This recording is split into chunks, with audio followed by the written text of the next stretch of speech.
committee, I think we'll go ahead and get started. Just to be clear, we are not intending on meeting Monday unless you receive an email and hear an announcement otherwise. There was some confusion yesterday and want to be sure everybody's clear on that. Also in your packets, you should be laying on top some follow-up for some of the questions on the KDOT budget and a letter from Justin Crane on the Dennis Crane Bridge. With that, let's turn our attention to the hearing and open the hearing on Senate Bill 494. Adam, you want to give us a briefing on this? It's a nice short one.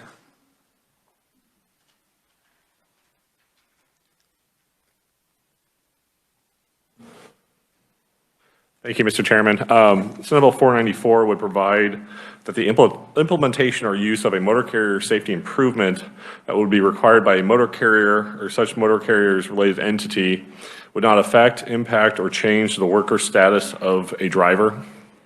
And with that, I'd be happy to stand for any questions. Committee questions for Adam? Seeing none, thank you. First proponent we have is Tom Whitaker, Director of the Motor Carrier Association. Glad you can make it in this morning, Tom. Thank you, Mr. Chairman. I apologize for my tuxedo this morning.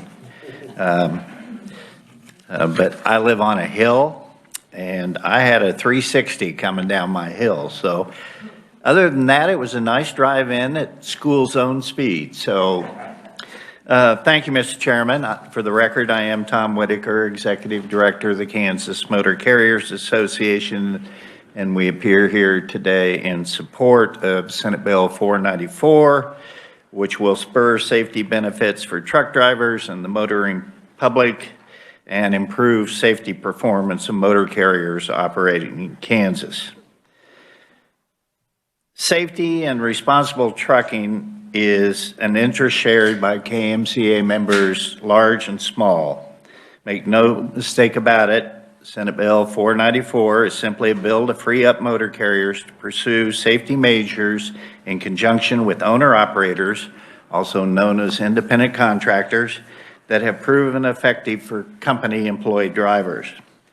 Today, Kansas common law test for distinguishing an independent contractor from an employee, the right to exercise control is a key factor under those common law tests. A trucking company that uses telematics to monitor driver safety performance and coaches or trains that driver when risky behaviors are detected may see improved safety outcomes with its employee drivers. However, when trying to apply the same beneficial safety measures to its independent contractors, requiring technology, monitoring driving, and coaching or training can be viewed as employer-like control. The risk of misclassification of independent contractors being treated as an employee under the law is a real obstacle for trucking companies pursuing these safety measures. Senate Bill 494 removes that obstacle. The bill provides that safety technology or monitoring the driver safety performance and using such safety technology to coach the driver on safe driving issues will not factor in determining whether the driver is an independent contractor or an employee under Kansas law. The bill is very narrowly focused on safety technologies and does not change any of the economic control issues that may result in misclassification. Independent contractors play an important role. They're huge in our agricultural industry, hauling grain and livestock, where a farmer may farm for a while during the year and then lease on to a motor carrier to continue operating their truck to deliver grain or livestock. Trucking companies have a very unique regulatory situation. They are required to meet all the federal motor carrier safety rules, whether you're an employee driver or an independent contractor. Hours of service, medical cards, vehicle maintenance, vehicle inspection, all of those things. And those meeting the requirements of FMCSA rules is not considered control under common law tests. This will free trucking companies to choose between pursuing safety measures or faced an increased risk of misclassification. I want to point out that the Corporation Commission had some concerns about putting this standalone statute in Chapter 66, which is the regulatory statutes where motor carriers, utilities, pipelines, and those are all regulated, because they're afraid it might conflict with some safety regulations adopted pursuant to that chapter. And when working with the reviser, trying to find a way to put it into Chapter 44, which is the employment statutes, the feeling was we add some language to it that says this act is to be construed and supplemental to existing laws relating to employment. Just a simple phrase so it can go into that section of the statutes. With that, Mr. Chairman, I would be pleased to respond to questions. We ask you to pass this bill favorably for a positive effect on safety of motor carriers as well as increased safety for the motoring public. Thank you, Mr. Chairman. And will you be providing us with some language changes to reflect? Yes, yes. I have been in discussion with the reviser to have that language. This is kind of the quote draft idea that we came up with the reviser, Mr. Chairman. Thank you. Committee questions. Senator Dietrich. Thank you, Mr. Chair. And I apologize. I think I'm missing something important here. Why is the workers' classification so critical? An owner-operator chooses to lease to a motor carrier. They own the truck, they drive the truck, but they want the freedom to set their own schedule and be their own independent company. And if a motor carrier would negotiate that, yes, we want to put cameras on a truck, for instance. That is a huge thing in our industry now because of lawsuit abuse. That with an owner-operator, if you put a camera on there and you see, they're usually activated by hard braking or accelerating and those things automatically, or an event that activates the camera.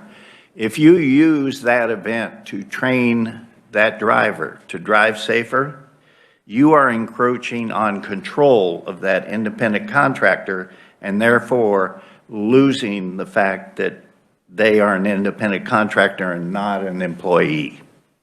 But it's big business to lease on in our industry. So I hope that helps, Senator. Okay. Senator Tyson.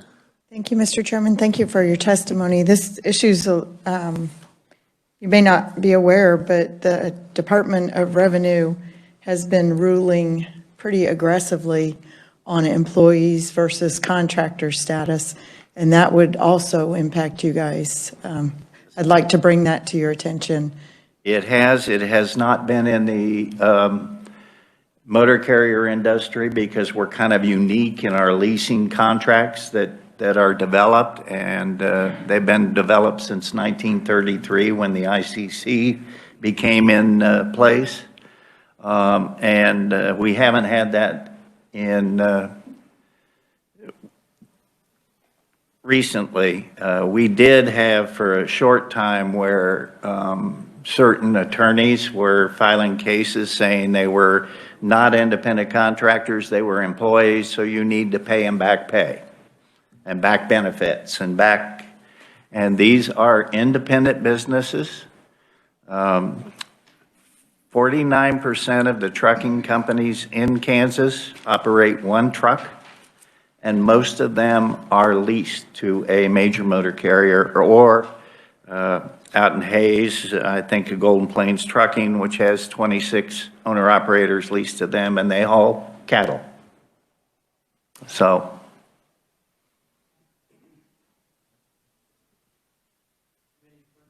Committee, further questions? Seeing none, thank you. Thank you, Mr. Chairman. Committee note, we have written only neutral testimony from Mike Hamey, Kansas Corporation Commission. Are there any further proponents? Any other neutrals? Any opponents? Seeing none, we'll close the hearing on Senate Bill 494. This bill was introduced in an exempt committee, so it'll probably be after turnaround before we work this, but if you could work with your groups and get the language coming, that'll be great. We'll close the hearing on 494. I'll now turn the meeting over to Senator Clays to work the budget. Thank you, Mr. Chairman. Committee, have you brought any recommendations for the transportation budget for FY 22 and 23? Seeing none, I will move the FY 22 and 23 budget for the Kansas Department of Transportation with the single edit that in 2023 the Transportation Technology Fund be restored at $3 million. Is there a second? We have a second by Senator Pittman and a question. Discussion on the amendment or on the recommendation, Senator Tyson? It is $3 million in 2023. That line item exists in 2022. It is currently deleted for 2023. Thank you, Mr. Chairman. I thought I heard a B instead of an M. Oh. Oh my.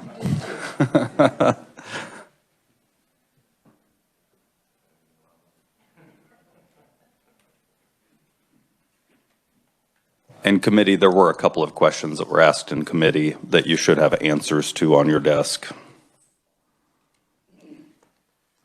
Senator Pittman. Thank you, Mr. Vice Chair. I'm fine with it, but what's the motivation to add that back into the $3 million? To maintain its conferenceability as we go through the process. There are some outstanding questions on how that money was spent in the past and why it was deleted. So we just want to have a conferenceable item with the House, a difference in the budgets. Okay. Further questions on the motion that has a second? Seeing none, we'll move the motion. All those in favor signify by saying aye. Aye. Opposed, nay. Motion carries. Back to you, Senator. Committee, as I stated before, we are not intending to work Monday unless something comes up, even though it says meeting on call of the chair. Drive safely on your ways home this evening. Have a great weekend. Bye. We are adjourned.